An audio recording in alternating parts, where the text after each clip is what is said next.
রাজ্য বিধানসভায় অভূতপূর্ব ঘটনার সাক্ষী থাকলো শাসক এবং বিরোধী দলের বিধায়করা। একসময় তৃণমূলের সৈনিক ছিলেন শুভেন্দু অধিকারী, কিন্তু আজ তিনি বিরোধী দলনেতা। যে মমতা বন্দ্যোপাধ্যায়ের হাত ধরে তৃণমূলে যোগ দিয়েছিলেন, তাকে হারিয়ে শুভেন্দু অধিকারী বিধায়ক হন।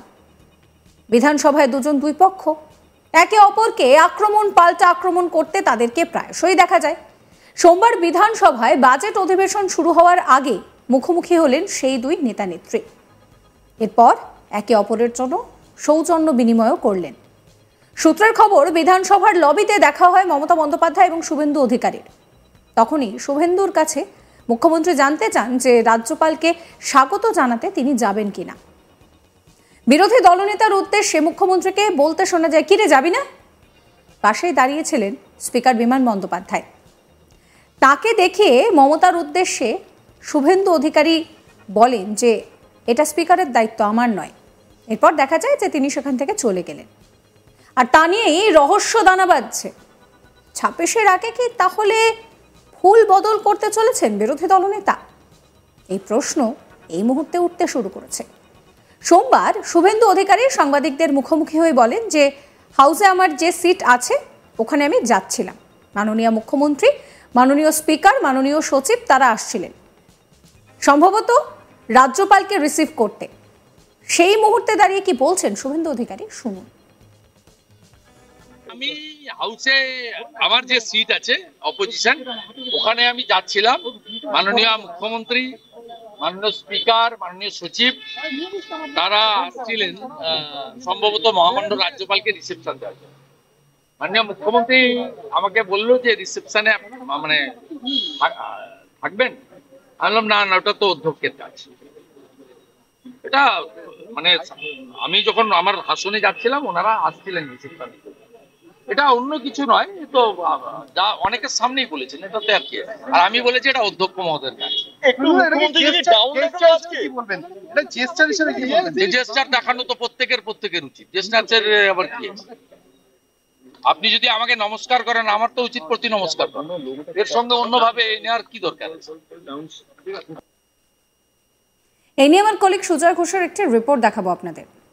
বিধানসভাতে আজ এক নজিরবিহীন ঘটনা হলো এবং এই নজিরবিহীন ঘটনার বলা যেতে পারে সাক্ষী থাকলো, বলা যেতে পারে বিধানসভার বিরোধী এবং শাসক দলের যেরকমভাবে বিধায়ক থেকে শুরু করে বিধানসভার যারা কর্মীরা আছে তারাও এই বিষয়টা দেখে একেবারে বলা যেতে পারে চোখ ধাঁধিয়ে যাওয়ার মতো অবস্থা।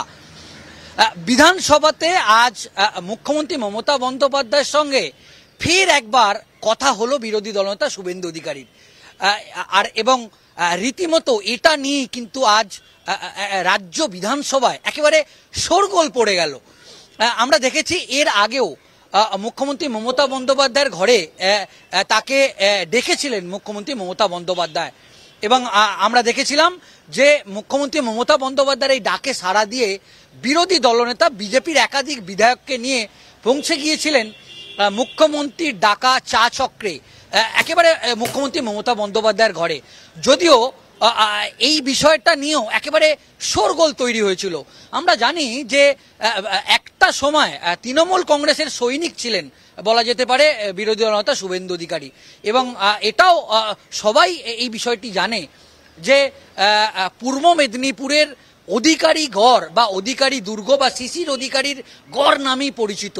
এবং আমরা দেখেছি একটা সময় কিন্তু শুভেন্দু অধিকারী তিনি মুখ্যমন্ত্রী মমতা বন্দ্যোপাধ্যায়ের একেবারে সৈনিক ছিলেন। মুখ্যমন্ত্রী মমতা বন্দ্যোপাধ্যায়ের অত্যন্ত ঘনিষ্ঠ ছিলেন বিরোধী দলনেতা শুভেন্দু অধিকারী। কিন্তু আজকে বিধানসভায় এক অভূতপূর্ব ঘটনা, যে ঘটনার সাক্ষী থাকলো সবাই। কি হয়েছিল ঘটনাটা এবার আপনাদের ঘরে বিষয়টা জাস্ট একটু শোনাবো। আজকে প্রথা মেনে আমরা জানি যে প্রত্যেকবারই রাজ্য বাজেটের আগে বাজেটের সূচনা পর্বে রাজ্যপাল তিনি একটা স্বাগত ভাষণ দেন এবং এটা নিয়ে ইতিমধ্যে একটা জটিলতা তৈরি হয়েছে এবং শুভেন্দু অধিকারী তিনি নিজেই সাংবাদিক বৈঠক করে বলেছেন যে স্বাধীনতার পর এই প্রথম রাজ্য সরকারের লেখা প্রতিলিপি লেখা যে ভাষণ, সেই ভাষণ পড়তে অস্বীকার করেছিলেন রাজ্যপাল সিবি আনন্দ বোস এবং সেই ভাষণ ফেরতও দিয়েছিলেন। এবং এটাও কথিত থাকে প্রত্যেক বিধানসভা অধিবেশনে রাজ্যপাল প্রথা মেনে এই বিধানসভাতে ভাষণ দেন, এবং আজকেও তার অন্যথা হয়নি। আমরা দেখলাম যে রাজ্যপাল সিভি আনন্দ বোসের একেবারে নির্দিষ্ট আসার আগে বিধানসভায় অনেক আগেই বিরোধী দলনেতা শুভেন্দু অধিকারী যেরকম পৌঁছে গেছেন, তার অনেক আগেই এ রাজ্যের মুখ্যমন্ত্রী মমতা বন্দ্যোপাধ্যায়ও পৌঁছে গেছেন। বিধানসভার যে প্রোটোকল, যে সাংবিধানিক প্রোটোকল মেনে বিধানসভায় যখন রাজ্যপাল আসেন প্রত্যেকবারেই এই বাজেট সেশন শুরুর আগে স্বাগত ভাষণ দিতে, প্রথা মেনে রাজ্যের বিরোধী দলনেতা বিধানসভার স্পিকার বিমান বন্দ্যোপাধ্যায় এবং রাজ্যের মুখ্যমন্ত্রী মমতা বন্দ্যোপাধ্যায় তারা বিধানসভায় গেটের বাইরে উপস্থিত হয় এবং রাজ্যপালকে স্বাগত জানানোর জন্য উপস্থিত থাকতে হয়। এটাই এতদিনের সাংবিধানিক প্রোটোকল, এবং সেই প্রোটোকল মেনে এবারেও যখন রাজ্যপাল সিভি আনন্দ বোস যখন বিধানসভায় আসার কথা, সেই মতো একটি চিঠিও বিরোধী দলনেতা শুভেন্দু অধিকারীকে পাঠিয়েছিলেন। ঠিক মুখ্যমন্ত্রী মমতা বন্দ্যোপাধ্যায় যখন বিধানসভা থেকে বেরিয়ে রাজ্যপালকে স্বাগত জানাতে আসবেন, ঠিক সেই সময় ঠিক শুভেন্দু অধিকারীও সেই সময় বিধানসভায় হাউসে প্রবেশ করার জন্য যাচ্ছিলেন, এবং হঠাৎই ঘটনাক্রমে মুখ্যমন্ত্রী মমতা বন্দ্যোপাধ্যায় এবং শুভেন্দু অধিকারী একেবারে সামনাসামনি এসে পৌঁছায়। তখনই শুভেন্দু অধিকারীকে মুখ্যমন্ত্রী মমতা বন্দ্যোপাধ্যায় বলেন যে কি রে, তুই কি রাজ্যপালকে স্বাগত জানানোর জন্যে তুই কি যাবি না, বাইরে কি উপস্থিত হবি না, তুই কি যাচ্ছিস না? এরপর শুভেন্দু অধিকারী স্পিকারকে দেখে বলেন যে এই স্বাগত জানানোর বিষয়টা পুরোপুরি দায়িত্ব পড়ে স্পিকারের, তাই স্পিকার এই দায়িত্ব পালন করবেন। এরপরই এই বক্তব্য বলার পরই যেরকম মুখ্যমন্ত্রী মমতা বন্দ্যোপাধ্যায় চলে আসেন, ঠিক সেইভাবেই শুভেন্দু অধিকারীও তিনি কিন্তু স্পিকারের কে এই কথা বলার পর তিনি হাউসের মধ্যে চলে যায়।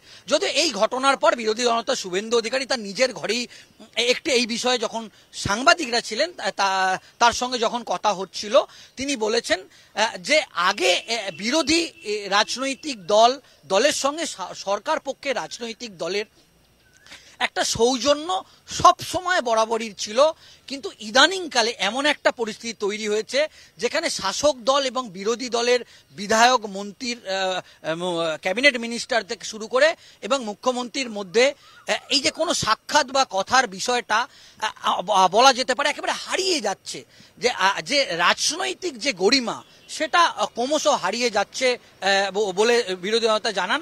এবং এরপর শুভেন্দু অধিকারী নিজেই এই কথা বলেন যে যেহেতু মুখ্যমন্ত্রী মমতা বন্দ্যোপাধ্যায় তার থেকে বয়সে অনেক বড়, তাই তাকে শুভেন্দু বলে বা তুই বলে যে তুই কি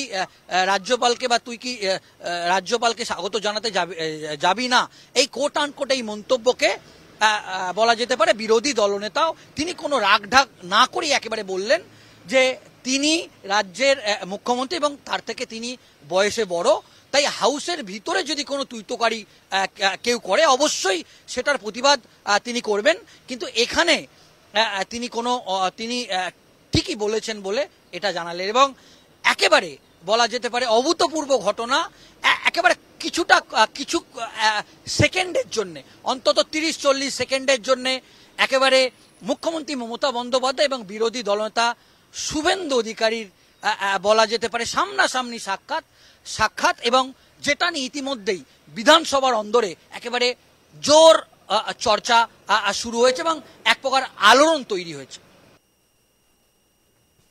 এই ভিডিও সম্পর্কে আপনাদের মতামত জানাবেন, চ্যানেলটিকে সাবস্ক্রাইব করবেন, হোয়াটসঅ্যাপে ফলো করবেন।